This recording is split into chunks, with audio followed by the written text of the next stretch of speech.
Welcome to Game Retail Ramblings, episode number 32. I'm your host, Travis Severance, coming to you live from Millennium Game Studios in Flower City, Rochester, New York. Today, we're going to be talking about sort of the year in review as we're literally closing the door on 2024. Thank you to everybody that watched the last video. I appreciate all the people that jumped in there to take a look at whether or not their CCG was going to survive. Really good comments in there, great feedback. I appreciate the sort of back and forth for people with questions about different things that happened in the episode. The likes and the subscribes were awesome. We grew again. The channel's kind of been out of control. I'm blown away each time that I think that there's 1,000 people out there that actually care about clicking to see what I have to say. So that's encouraging for me. I don't have anything going on tonight, so I'm going to sit here and talk with you guys. I might end up binging Skeleton Crew, or I might rewatch Queen's Gambit too. So we're going to see what's going to happen. I might fit an episode in next week. I am off to Hawaii at the end of the week too, so I'm not sure if I'll have time to be able to put something together for everybody for next week, but if we do go, we'll probably go early. So a little bit about 2024. It was sort of a roller coaster for the business. There were a whole bunch of different things that changed. We are, once again, we're at the highest revenue generating year that we've ever had. We're up, 17 or 18% this year from where we were last year. We added a handful of different employees. The game industry was crazy as far as like coming into the year versus the way that the year sort of ended for us. It's been all over the map as far as what we've done here and the adjustments we've made. So we've got another year under this big giant roof. Again, we're 28,000 square feet, so we've got a ton of space in here. We have a whole bunch of staff that we're sort of managing and trying to handle in different departments and things like that. So this year, if I looked at something to sort of summarize the business itself internally, it was all about operations and adjusting operations and doing different things with the store to sort of manage the spaces in a new way. We really worked on merchandising and marketing and upping our game as far as that stuff sort of went, which happened. We built a big giant box in here. We had a bunch of products, but we sort of had to grow into the space too. We had to figure out what the consumers were going to do for us. And I started writing this episode and I was kind of going to try to go month by month, and then it got really boring. So I was just like, the hell with it. I'm going to talk about each thing from as far as department by department goes for what we did in the store and what was important and what was relevant. And then maybe some conversation about sort of the greatest hits and maybe some of the greatest misses that we had with those categories, and then sort of break it down from there. So from a CCG perspective, which has been the hot topic that we've talked about the last couple of episodes, sort of the Triforce for CCGs, and I've talked about this before, is Magic, Pokemon, and Yu-Gi-Oh! They're the longest standing in the market. We sell the most product for them consistently. We have the highest attendance for events and things. They are the foundation of what we do as far as CCGs goes. Magic in terms of single sales and event attendance. Pokemon definitely sealed product champion for that. Although we do run events successfully and we have a great crowd of people that do a lot inside of the Pokemon world too. So we have great professors. Our single sales for Pokemon towards the end of the year started to pick up quite a bit. And then Yu-Gi-Oh! This year was steady, expanded. We grew, our player base grew quite a bit, and our for sealed product this year, Yu-Gi-Oh! Had a lot of really, really successful launches, which coming off of the back end of 2023, the last quarter of 2023 was sort of a disaster for us, me specifically, in terms of where I was at for CCG inventory and what my concerns were going into 2024. And the first quarter for 2024 didn't do anything for me to sort of help that out. We came in with Magic as far as launches go. I came off the back end of a heavy liquidation for a bunch of sets that weren't really moving for Magic and Pokemon, and Yu-Gi-Oh! As well. The tail end of 2023 wasn't great with with Yu-Gi-Oh! Outside of the tins were good. The sets that came before that were sort of misses for us. And then Magic sort of set the pace with the first set was Ravnica Remastered, and it didn't hit really well. And then Karlov came out, and Karlov was a disaster too. And I was like, here we go again. The only sort of strong part of quarter one for us was when Star Wars came out. Star Wars came out, and Star Wars hit big. Spark Rebellion was huge for us. We had a massive amount of people that came into the store. We sold a ton of product. It outperformed basically every set for CCGs for us this year, including any of the Magic or Pokemon launches, as well as One Piece. So if I look at box sales, pre-release sales, pack sales, single sales, Spark Rebellion was the biggest thing that we had for us for the entire year as far as a compilation of everything that you can do in the CCG world. Now, Magic sort of flattened itself out and did really well towards the back half of the year. Thunder Junction way outperformed what we thought it was going to do. Bloomburrow was predictably a success. Duskmourn did much better than I thought it was going to do, coming off of sort of a horror murder mystery theme with Karlov's Manor, and then really leaning into it with Duskmourn. But in general, Magic's Land's in a really good spot. The core set Foundations has done really well for us, much better than expected. We sort of changed our mentality on how we were going to approach Standard. We have a Standard event that's successful and fires every single week now. We're selling a lot of Standard cards. Magic in general is in a really healthy spot. Pokemon sort of did the same thing. All of a sudden, the Scarlet and Violet stuff that I had liquidated ended up turning up, and it was really good. And Scarlet and Violet, all of the releases for this year were successful. Even the ancillary stuff that had been a little bit slower, the stuff that was really built for big box, sold well for us. And then Yu-Gi-Oh! By and large this year had a very successful year in terms of sealed and single sales for us. Most of their core sets did really well. We sold out of them without having to do anything in terms of liquidation. Speed Duel's kind of run its course, but I think that's sort of... It ran its course on release. Speed Duel wasn't something that was going to be super successful for us or anybody else in the rest of the country. It was nice that they're trying different things, but in general, it was, I don't know. I don't know what they would look at as far as macro sales go, but our sales internally weren't great, and we actually put effort into trying to make it good, but just a lot of people didn't show up to play that. Aside from that, Lorcana was good at the beginning of the year. It started to fade. I think... My biggest concerns for the CCG market as far as stuff that generated revenue for us that I'm worried about the next 12 months is sort of what's going to happen with Lorcana and how they're going to manage Lorcana and what they're going to do, what Fantasy Flight's going to do, and how they're going to manage Star Wars Unlimited. Both of them have new sets on the way. They both have gotten to the point now where they're the box prices for the games on the marketplace that's most effective, TCG Player, have gotten to be the point where they're at cost or slightly above cost. So there's not a ton of money being made on the sealed product out there, and singles have sort of flattened out as well. The time in between Spark and Twilight when Shadows came out was such a non-time for the game.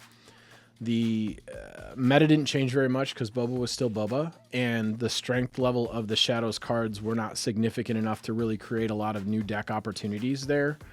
And the power level of the set in general wasn't that strong. So it was like we dealt with a lot of momentum from Spark. We went into Shadows, and Shadows was sort of a non-set set where a ton of people didn't buy a bunch of that product, and it hasn't aged remarkably well. And Twilight was okay, but I think because there was so much time in between the enthusiasm for Spark and how long people had run for Spark, and then Shadows came out, and it was like nobody really cared about anything in that set, and they couldn't build the things that they wanted to, or the power level wasn't there. It was almost like we had this continuing meta that nothing really adjusted, and nobody really cared about anything during that period of time. So we saw a bunch of fall off as far as players and attendance and things like that. Boba probably should have been banned earlier than what he was, and it started to grow back a little bit, but compared to where it was at the height of its enthusiasm to now, and then Twilight hit and there was no allocation for it at all, and there was no shortage of product, I think it's just in a really precarious position now as far as what's going to happen moving forward, and we'll see what this next set does. Hopefully they can sort of get served back for that game, control the supply a little bit, and make it a little bit more of a product that's worth chasing. And the same thing for Lorcana. Lorcana, I think, we have this sort of oil and water that I've talked about in other episodes about the community as far as like Disney fans mixed in with CCG players, and it's not necessarily the greatest marriage that's ever existed. You've got two sort of different forces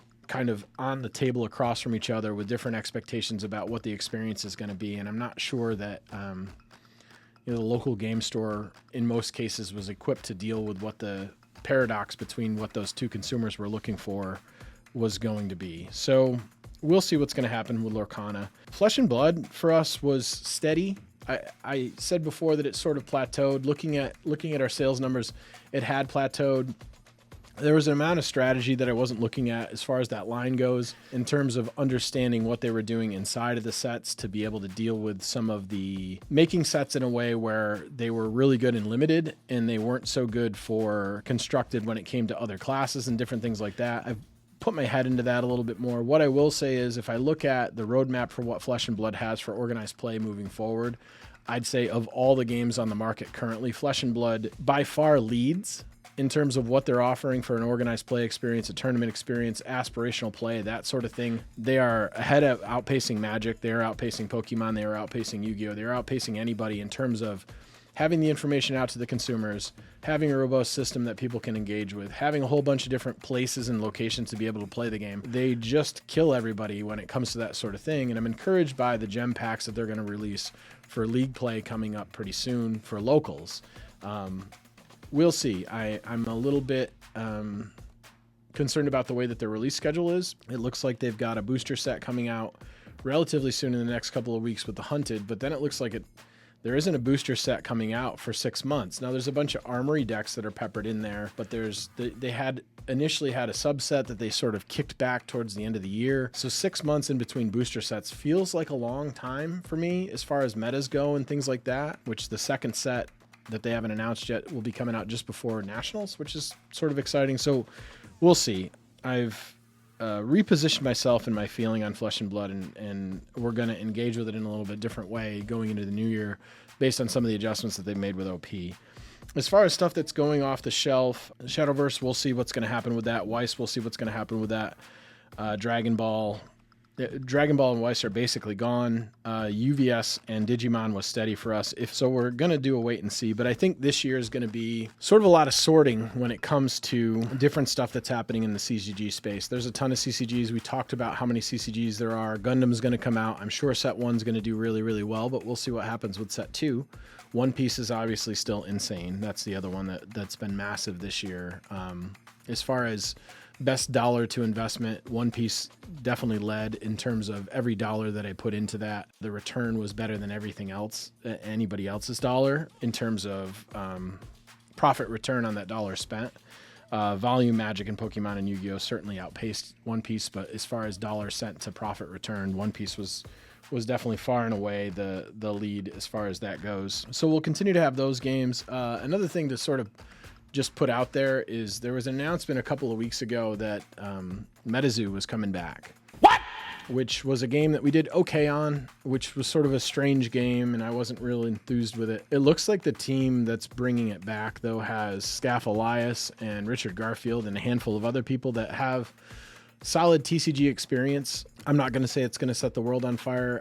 I have not seen anything so far that tells me it's something that I'm going to buy into or something that I'm going to look at putting out as far as organized play or even buying any product. We'll see what happens. There's some bright people with a lot of experience in that field that have decided that this is something that they want to resuscitate. So if it isn't something that's sort of you've taken a look at, I would encourage you to sort of take a look at the team behind it and the professionals that are there to do that, because it may be something that comes on board. So as far as biggest disappointment for me, I think it goes without saying, I did 3 different episodes on this. I flew out to Paris to meet with them. For me, the biggest letdown has been Altered, not because I feel any differently about the game, the quality of the game, the quality of the people that are making the game, the designers, the developers, how exciting it is of a game to play, but the realization that they didn't deliver on what they promised during their Kickstarter, or at least they haven't delivered yet. So a lot of my enthusiasm came from a vibrant marketplace that was controlled by the players and the print-on-demand feature, and they have not delivered on those. Now,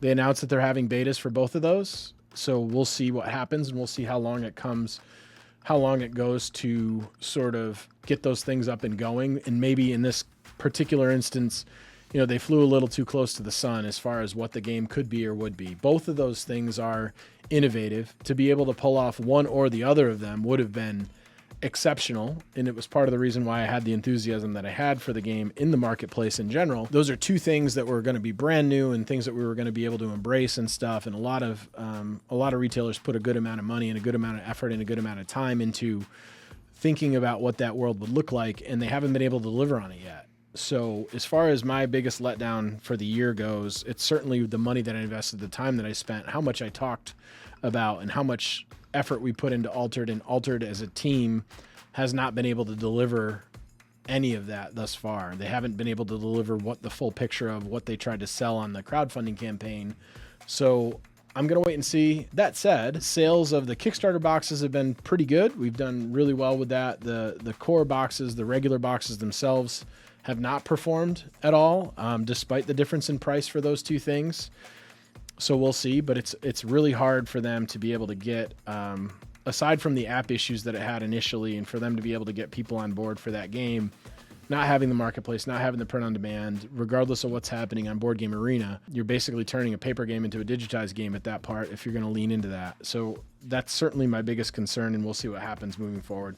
As far as top non-Magic Pokemon Yu-Gi-Oh sets for this year goes, like I said, Spark of Rebellion did really well for us. Wings of the Captain, which is OP06 for One Piece, did really well, and Into the Inklands from Lorcana did well for us as far as the non-Magic Pokemon Yu-Gi-Oh stuff. Moving on to miniatures, Games Workshop is still a powerhouse. It's still, I could be really successful by only carrying Games Workshop and not carrying any other miniatures games. That's how much the sales difference between what they do and what everybody else does in that space right now. Now, that said, the Skaven Blight launched Age of Sigmar, brand new Age of Sigmar core set came out, and it didn't really move the needle for us all that much. Age of Sigmar wasn't in a crazy space in terms of sales before when they started, and then Age of Sigmar after that hasn't really done a whole ton afterwards. So brand new core set came and hit. We put a bunch of money into it. It didn't do what we expected it to do. Old World definitely didn't have the follow through that we thought it was going to have. So we're back to sort of 40K and Kill Team carrying that brand again. I will give them credit in that it looks like in the last month or so, they have finally figured out their shipping woes. Now I'm getting my product within 7 to 9 business days from the time that I ordered it, as opposed to, 3 to 4 weeks. So I'm going to give them a thumbs up for that. And obviously 40K is still doing really well for us, but the ancillary games, Lord of the Rings and Necromunda and Imperial Alice and all the other stuff that's going on have not done anything compared to what 40K has. Now, if I look at the rest of the miniatures systems in the market, I mean, we lost X-Wing and we lost Armada a couple of months ago. So those are gone. Crisis Protocol had a new core set that was a reissue of the old core set with new models, but the same characters, but new cards for the same models that were in the core set before, but they were different. I don't know. It was this very strange product. They have since relaunched the models that were in the core set into smaller packs. I don't know what's going on with Marvel Crisis Protocol. I can say that about most of Atomic Mass's stuff. Their communication hasn't been great. Apparently, Star Wars Legion is going to relaunch, which is a good thing to know, that I found out through Facebook from somebody that isn't even an employee anymore over there. And 40% or 60% of that product catalog wasn't available, and it hasn't been available, and we don't know when it's going to come back. And Star Wars Shatterpoint certainly has been my biggest disappointment as far as the miniatures games go. I talked about it before in my miniatures episode. It's just not... It doesn't have a base of players like we wanted it to. It's not from our lack of trying. It's not from lack of ordering. It's not from lack of opportunity as far as demo days and leagues and trying different things to get that game off the ground. It just hasn't had any traction. It doesn't have the traction that Legion had before. I'm encouraged that they're going to relaunch Legion. I think Legion is as close to a competitor for 40K as anything in the market has the opportunity for. But there's an amount of me that really wish that they would grab, John Schaefer and Alex Davey and put them back on that team or bring it back under the Fantasy Flight building, because that brand has not been the same since Atomic Mass has taken it over. And my sales aren't there either. And so whether they don't have the resources and assets to be able to handle those particular titles, or they're not sure what to do with them or how to handle the games, or whatever the case may be, it just hasn't been the same since it switched over to Atomic Mass. So I hope that with this adjustment and that sort of thing, that we see a new Legion, more focus on Legion, less focus on Shatterpoint, because Shatterpoint just ain't it. The dollars are not there. Now, maybe on a macro level it's there, and I'm not seeing those sales because it's going direct to consumer, but it's definitely not selling the way that Legion sold when Legion started, and it hasn't helped at all in the marketplace. And I'm sure the line's going to continue. I'm sure they're going to continue to release products for it, but the sales are definitely not there. War Machine relaunch by the guys at Steamforge was okay. We haven't had a lot of follow-up. I can say internally, we haven't put a lot of effort into it and resources into it. The core set sold better than I thought it was going to sell. We'll see what that looks like. I don't have anybody here that's sort of carrying that banner to make that game a game. HeroClix internally is basically dead. Dungeons & Dragons Onslaught is basically dead. Battletech has picked up now that we finally received the Mercenaries Kickstarter a week ago, so sales for that have picked up again. But again, Catalyst, we always deal with supply issues with them. There's a bunch of core products that I can't get a hold of now, and I can't get books that I need to have and different things there. So they're always on the edge of what am I going to do without core product? I can't sell expansions without core product, and I'll talk about that a little bit more when I get into RPGs. The big hit for us, in terms of the miniature space or what I see as a potential or a rising star sort of thing, is the one that's over my shoulder here. It's HeroScape. Renegade did a hell of a job with that game.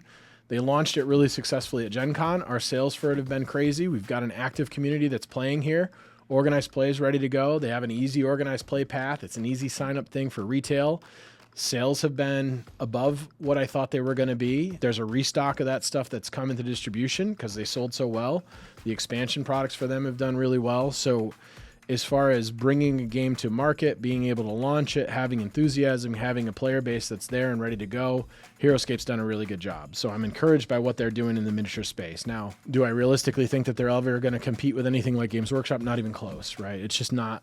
We're not even talking about the same league or the same sport or anything like that. They're not going to have the same number of launches. They're definitely not going to get to the critical mass that Warhammer 40K has. But as far as like entering the market, coming in and taking a slice and a share and having an actual game for people to play that people want to play in store, HeroScape did it. Hats off to the Renegade team. I'm excited to see what they're going to do for the next 12 months with that game. RPGs. So we had a big D&D launch. Core set books came out. They performed really well. That said, none of the support for the rest of the previous edition's books being there and supply being basically gone from distribution, all of the D&D sales are front-loaded based on the launch of the books. And while they spaced out the books, the book sales have been great, but the totality of the book sales of the two books that have launched with the new edition does not equal the sales of what I'm missing out on the previous edition. So those books sold well.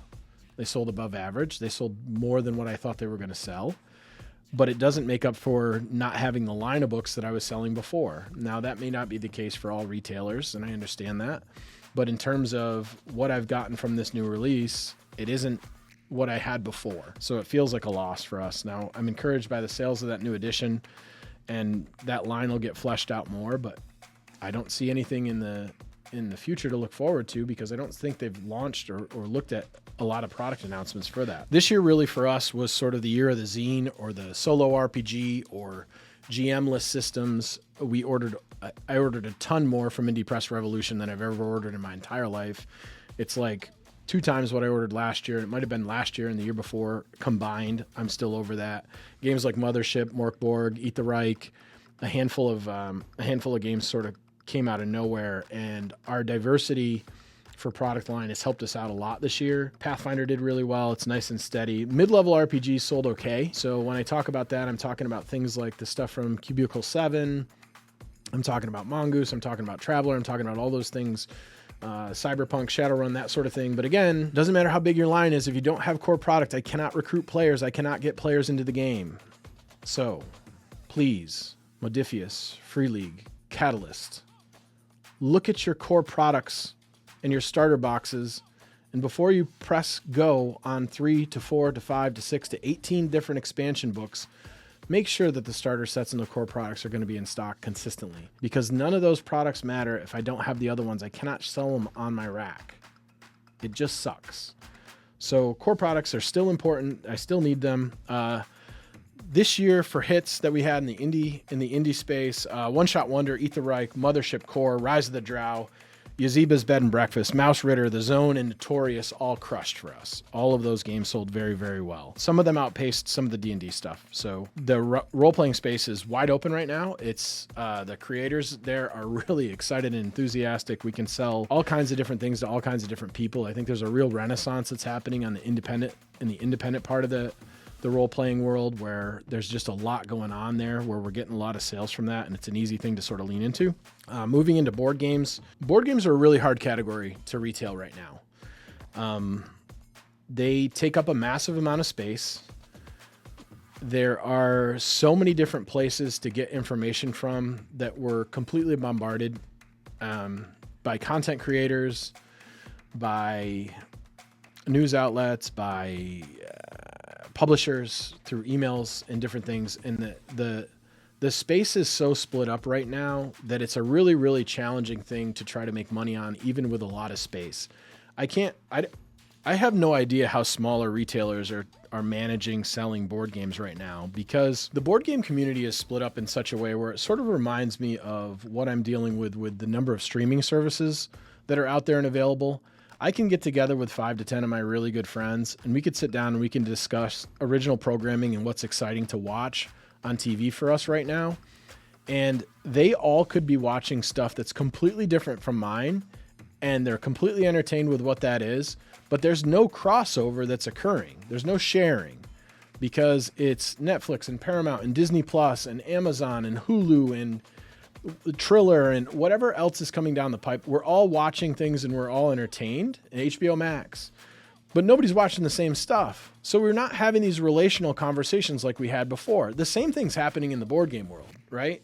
So we're selling a really wide, diverse amount of different games to people, but trying to find those hits and pick those hits and where those hits come from has never been harder in the retail world. And part of it has to do with just the sheer volume of titles that are out there, right? Like, I don't know what the calculation was this year, but anybody can make a board game these days and put it out in crowdfunding, and it's going to be there, and it may be disruptive or it may not be disruptive. We've got a distribution tier that is gun shy to order stuff.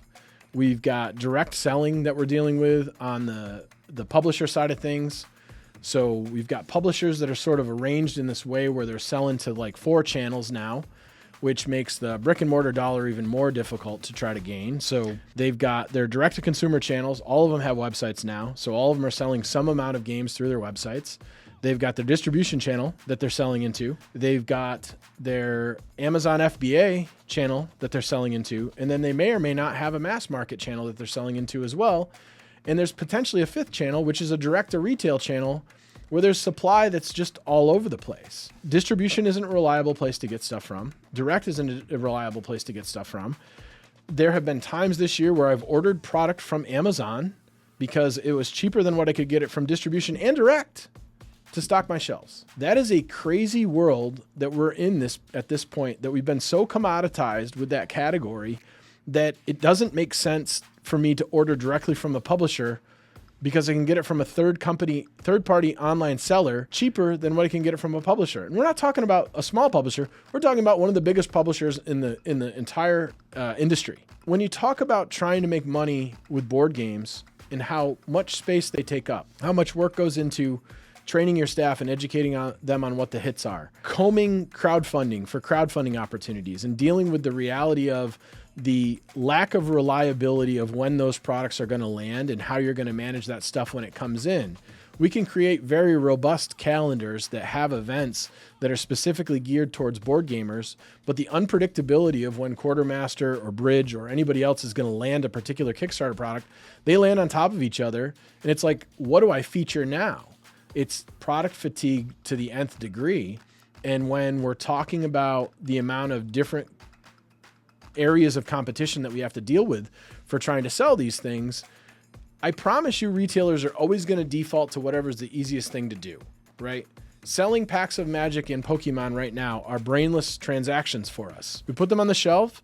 We don't have to do a ton of work. People come in and ask for them, and then they go on their merry way. Trying to keep track of what board games are relevant and what board games matter in this marketplace is really, really hard to do right now if you're not doing it as a full-time job. I'm doing it as a full-time job. I'm doing it as a full-time job for 2 different stores. I have employees that also have to be paying attention to that stuff because the width of it has gotten to be so big. It's really complicated. It's really complex. And it's to the point where if I didn't have the time and I didn't have the bankroll and I didn't have the other people that were part of my team to be able to do this, I'm not sure what I would do in the board game space. So I'm predicting that we're going to see a bunch of retraction in board game sales next year in brick and mortar, because it has just gotten to the point where it is so difficult to make a dollar, to know where to spend, the time that it takes to be able to figure out what games are relevant, to go through the sales channels. The other thing too is traditional distribution has been gun shy for a long time for everything outside of CCGs. Very few distributors now have buyers that are on top of their game. Some of them have buyers that are exceptional in categories. Some of them are good at sourcing. Very few of them are good at forecasting. The same thing can be said for publishing. I guess as a retailer, I come to the table with more information than most of them have in terms of what the market wants when it comes to those games, because of how late it is that I have to make the decision on what to buy there. but it's so challenging from the perspective of understanding that the second bite of something that's hot is never as good. I had to learn that lesson really hard this time. So we would take a position on a game, we would sell out of it. Every phone call for the next 15 to 20 days was, when are you going to get more? When are you going to get more? When are you going to get more? And then ordering to what you think that demand is, when the reality of it is that they're making that phone call to every other sales outlet too. And then looking and going, wait a minute, this stuff was unobtainium. Now we can get it all in the second print run. It's not selling through. If you don't understand that as a publisher, that it's just being sold to and not through, there's a lot of good quality AAA type product that was really, really hot that's languishing on the floor right now, that's unrealized revenue that we're not selling, that nobody wants, that you may be printing, you may be hitting reprint button number 3 and not realizing how much of it is actually in retail that's sort of just sitting there because your other indicators are telling you, oh, it's selling really well, it's selling really well, it's selling really well. It's almost gone and you don't even realize it. And the same thing's happening in retail as well. So something to definitely think about. And the other side of it too is, with that being harder and harder and harder to do, retail is going to have a flight to less stress, less work, right? You're going to have some retailers that really care about board games, but what you're going to find is they're always going to find themselves diminishing down to whatever's the easiest thing to sell. Now, what am I encouraged by in board games a little bit is that a lot of the evergreens for us outperformed what they did last year. What that tells me as a store here, and I can't speak for everybody, is that the opportunity to recruit more board game players went up this year. There were more new eyeballs that came into my store, because most of the stuff that I'm selling, you can find online for 20 or 30% off without, doing much of just messing around on your cell phone. So seeing some of those evergreens, some of those tent poles have an increased amount of sales means, yeah, there's more eyeballs that came into our store and maybe we're hitting our local market more, but it tells me that I've got a higher opportunity to sell expansions for those games that may not have sold as well before. So I have an eye towards the inventory for those games. And then the other thing is, I'm going to have another chance to sell more of those evergreens, because when somebody starts with an evergreen like Catan or Ticket to Ride or Carcassonne, they tend to stay inside of that evergreen space for a little while. So those other evergreens are going to benefit from that as well. So that was encouraging. As far as hits go for this year, the stuff that came out this year that were bangers for us, Wormspan obviously did its thing. Arx Botany, Lord of the Rings Duel, Black Mold, Dune War for Arrakis, Tower Up, Harmonies, Flip Town, and Andromeda's Edge all sold exceptionally well for us, all games that came out this year. Now, the funny thing about that list is 60% of those games, initially, we got from crowdfunding. So the highest selling games that we had in our store, 60% of them came from crowdfunding before we saw them from distribution. That's a lot. And if I were to take that number and I was to press it down to the rest of the catalog and I was to take a look at how much of our actual money and revenue was generated from crowdfunding efforts that we got before distribution got their hands on it or before any of that stuff is, where we're actually leaning into our picks, it's a significant amount of money. Figuring out what the value of legacy distribution is as far as their role in that space is going to be something that each publisher is going to have to do. Most publishers now have direct to retail ordering. The problem with that is that works on the front end. It doesn't work on the back end. And what I mean by that is that the majority of my orders still are through traditional distribution, because after that initial pre-order, I'm only ordering 1 to 6 copies of those games as those games come out. So distribution is important in that role, because most of the time I'm not going to be able to meet what your minimums are. I also spent more money on Fair this year than I've spent on ever in the past. And part of that has to do with there's minimum ordering on Fair, and I'm not sure, I'm actually not sure how it works. So somebody with some intelligence from publishing could probably chime in the comment section. So I go on there, and the publishers that are on Fair have minimum order quantities. Those minimum order quantities are typically half or a third of what the ordering quantity is minimum if I went to them direct. Their inventory on Fair is better than what their direct inventory is, sort of what I was talking about with the Amazon situation. And their minimum ordering thresholds are lower, and their pricing is the same. I don't know how they're shipping those boxes out with a lower minimum threshold and still being able to facilitate the pricing that they are to me by selling it through Fair, who has to be taking a chunk of that money as well. But Fair is pretty robust. I had a great time yesterday restocking a bunch of stuff that I wouldn't normally get.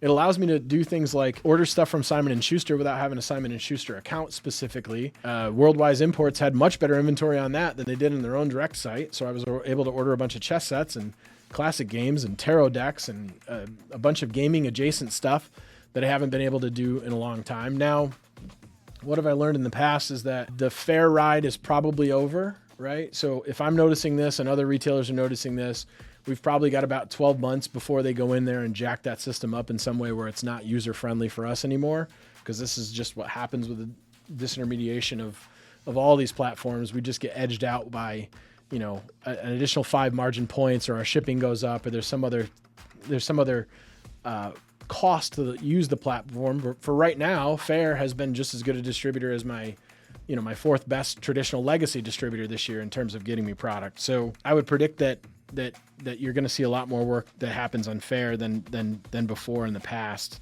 We're getting long on time, so I want to just sort of talk about some stuff that we did this year as far as a business that I felt operationally moved us forward in a real way, and some of the stuff we were trepidatious about before. We moved all of our Magic stuff to kiosk format so that we were not hand selling anymore. We still have displays, but we have our inventory in drawers and things like that. The efficiency on the inventory and the amount of product that we sold, because basically what would happen before is when we were hand selling without a kiosk, the customers could only browse based on the number of employees that I had on the front. Well, if I have all my stuff on a kiosk and it's all built through a back-end digital inventory, I can potentially have 4,000 customers browsing my inventory at the same time, regardless of the number of employees that I had. Now, because of that, we've had to adjust the number of people that we have at the front, not necessarily because they're going to deal with traffic from the customer that way, but because we need people to pick those orders. It's also allowed us to be able to do better at our buying. It's allowed us to be able to do acquisition in a lot better way. So fundamentally, our inventory for our Magic is balanced at a much better rate.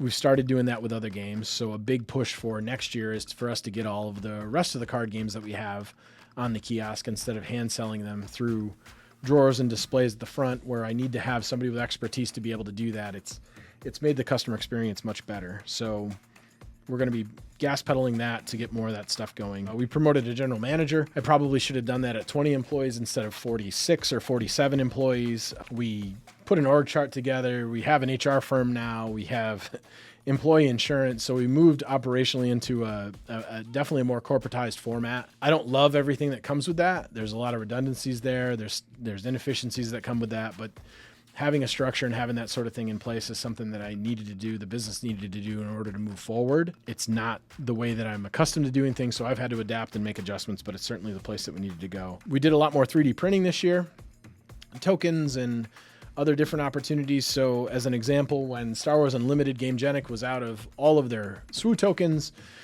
we created our own sort of template and tokens, and we printed them out our own, and we had a way to sort of stopgap that stuff while there was a lull in the supply for that. The same thing happened when GW launched Old World and they didn't have square bases. We had square bases that we were able to sell in different configurations and that sort of stuff. So 3D printing has helped with our dice displays and things like that. We 3D print out displays that make it a little bit more robust with how we want to merchandise different things. So that's an area that we've leaned into more of. Our branding and marketing and our video presentation in this format and this platform has gone up exponentially. Bringing Logan on to do that stuff, it's leveled us up in a way where our external look of our business matches our internal look. Like, we always look good when you walked in the door, but on the externals before you got there, it didn't look as good as it could have, and now it looks better than ever. I signed an operations manager agreement with Game Center in Roseville, which was a lunatic move, but that's sort of who I am as far as business goes. 22,000 square foot store. I'm having a lot of fun out there. There's a lot of really good opportunities. I'm excited to go out there and work with that team a little bit more. The changes over there have been night and day. The employees are on board for that. I'm fortunate enough to have that opportunity. Free RPG Day sold out this year for me. Paul and Steve and I did a really good job on that, and the rest of the team as well. So look for that to come back again this year. The box was great last year. It'll be just as good this year, if not better. Consultation for me was really strong. I had a lot more opportunities in the consultation space as far as most of my work right now has been with publishers talking to me directly about different projects that they have. I was able to, a firm out of New York City called GuidePoint reached out to me. They wanted me as part of their roster of of consultants in this space, which is an honor. They're like the second or third largest consultation firm in the country. So I've had some good business opportunities there. So overall, I would say it was a really strong business year for me in general, as far as having the 2 different stores, having the consultation stuff that I was doing, working on Free RPG Day. I got a royalty check for Dungeons & Dragons Onslaught, which was great after working on that game for 3 or 4 years. So in general, very busy year for me. I lost my close personal friend, Amber Cook, which is a huge hit to me on a personal level and on a business level. She was certainly a core person in my life as far as that goes, and a partner for one of my best friends, Paul. So that is a void that I don't see a real good way to fill. I don't have somebody that kind of can take up that space and that role. She was so critical to a lot of my own professional development and my understanding of the business and the industry. So I'm trying to outsource that as far as my network goes, but I don't see anything on the horizon that I can find to kind of replace her. So I've got a little bit of a deficit there, so I'll be on the lookout for somebody to sort of fill that void in the next year. So next year looks exciting and slightly terrifying. A new administration coming in as far as the country goes. Who knows what's going to happen? There's been all sorts of conversation and threats and accusation, and we'll see what's going to happen when the new administration comes in and how that sort of shapes what consumerism is. I do have the benefit of selling micro entertainment. So regardless of what happens in the world, typically we end up doing okay, whether it's a recession or not. We'll see what how these tariffs look. We'll see how mass deportation looks, what that looks like as far as how that impacts maybe some of the workers and some of the positions that we have inside of the industry that sort of get our boxes from point A to point B, or the distribution tier or that sort of thing. I'm encouraged by the sales. I'm encouraged by the stuff that happened this year in terms of the direction that the business went, what the industry did. Everything that we sold increased. We generated more revenue this year than we've ever generated. And the same thing happened in the other business that I'm a part of too. So all things point to a really good year. It was an exciting year. There was a lot of good products that were put into the marketplace. There were a lot of good products that brought a bunch of new eyeballs to our industry, and I'm excited to see what they do next year. I think there's a lot of places where there's areas that we're going to have to be conscious of and maybe not go too deep into until it sort of proves itself out. So aside from that, I hope everybody has a happy new year and a safe new year, and we'll probably be back next year. Other than that, I'll close with happy gaming. Thanks, everybody.